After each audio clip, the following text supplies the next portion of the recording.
ఆంధ్రప్రదేశ్లో వైసీపీ పరిస్థితి చిత్రం బళారే విచిత్రంగా కనబడుతోందట. ఒకవైపు అసెంబ్లీకి డుమ్మా కొడతారు, మరోవైపు బలం ఉంది కదా అని మండలిలో మాత్రం చెలరేగిపోతున్నారు. బలం లేదని అసెంబ్లీకి రాకపోవడం, బలం ఉందని మండలికి వెళ్లడంపై అన్ని వైపుల నుండి ఇప్పుడు సర్వత్రా విమర్శలు వినవస్తున్నాయి.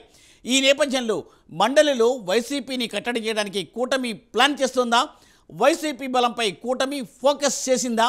వైసీపీ వ్యవహారంపై సర్వత్రా ఎందుకు ఆక్షేపణలు వ్యక్తమవుతున్నాయి? Let us watch the story.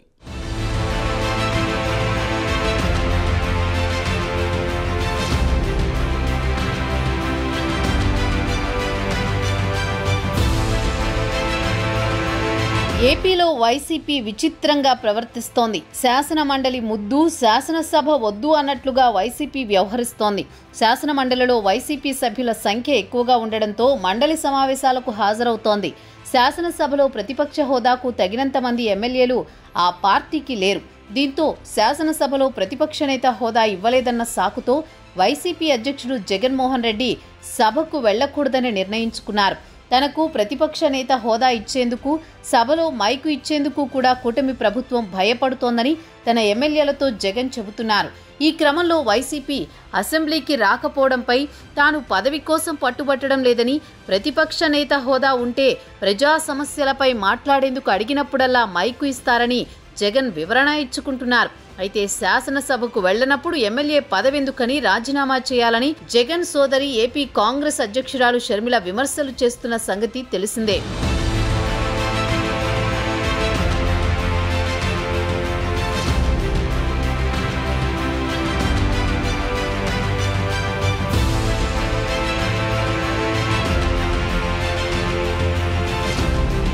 శాసనసభకు వెళ్లని వైసీపీ శాసన మండలికి మాత్రం వెళ్తోంది. శాసన మండలిలో వైసీపీ సభ్యుల సంఖ్య ఎక్కువగా ఉంది. పైగా శాసన మండలి చైర్మన్ కూడా వైసీపీకి చెందిన నేతే ఉన్నారు. ఈ క్రమంలో మండలిలో వైసీపీ ఎమ్మెల్సీలు రెచ్చిపోతున్నారు. 2 శాసన వ్యవస్థల్లో శాసనసభకే ఎక్కువ అధికారాలుంటాయి. ఇలాంటి పరిస్థితుల్లో శాసనసభకు వెళ్లకుండా మండలికి వెళ్లడంపై సర్వత్రా విమర్శలు వస్తున్నాయి. వైసీపీలో నెలకొన్న విచిత్ర పరిస్థితులను ఎద్దేవా చేస్తున్నారు రాజకీయ విశ్లేషకులు.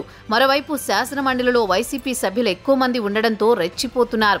శాసన మండలి ప్రతిపక్ష వైసీపీ నేత మాజీ మంత్రి బొత్స సత్యనారాయణ డయేరియా కేసుల గురించి బుధవారం ప్రశ్నోత్తరాల సమయంలో ప్రభుత్వంపై రెచ్చిపోయారు.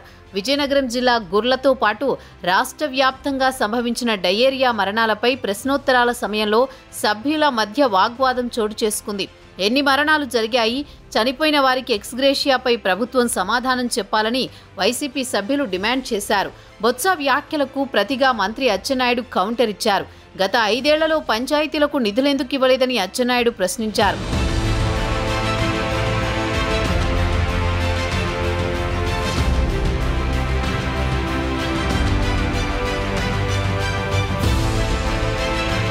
మరోవైపు వైసీపీ సోషల్ మీడియా కార్యకర్తలపై కేసులపై చర్చించడానికి వాయిదా తీర్మానమిచ్చారు వైసీపీ సభ్యులు. దీనిపై మండలి చైర్మన్ తిరస్కరించడంతో వైసీపీ సభ్యులు చైర్మన్ పోడియం చుట్టుముట్టారు. శాసనసభకు వెళ్లకుండా మండలికి మాత్రమే వెళ్లి సభలో గందరగోళం చేయడంపై రాజకీయ వర్గాల్లో సైతం వైసీపీపై వ్యతిరేక భావం ఏర్పడుతోంది. పవన్ కళ్యాణ్, చంద్రబాబుకు భయపడే జగన్ శాసనసభకు వెళ్లడం లేదని కూటమి నేతలు చెప్పుకుంటున్నారు. ఇంకోవైపు మండలిలో వైసీపీ బలంపై కూటమి దృష్టి సారిస్తోంది. బలం ఉండబట్టే వైసీపీ మండలిలో రెచ్చిపోతోందని గ్రహించిన కూటమి వైసీపీని కట్టడి చేయాలని భావిస్తోంది. ఇప్పటికే కొంతమంది ఎమ్మెల్సీలు వైసీపీ నుంచి కూటమి పార్టీలలో చేరారు. త్వరలో స్థానిక సంస్థలు, గ్రాడ్యుయేట్ స్థానాలకు ఎన్నికలు జరగనున్నాయి. వాటిలో గెలిచి మండలిలో బలం పెంచుకోవాలని కూటమి భావిస్తోంది. మరోవైపు ఇంకా కొంతమందిని వైసీపీ నుంచి లాగాలని చూస్తోంది. మండలి చైర్మన్ వైసీపీకి చెందిన నేత అయినప్పటికీ మధ్య మార్గంగానే వ్యవహరిస్తున్నట్లు తెలుస్తోంది.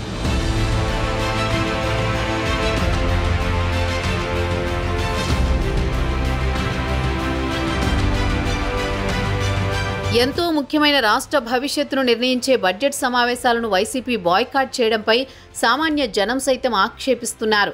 5 ఏళ్లుగా ఉండి ఒకసారి ఓడిపోతేనే సమావేశాలకు వెళ్లనని అనడం ఎంతవరకు సమంజసమని అభిప్రాయపడుతున్నారు రాజకీయ పరిశీలకులు.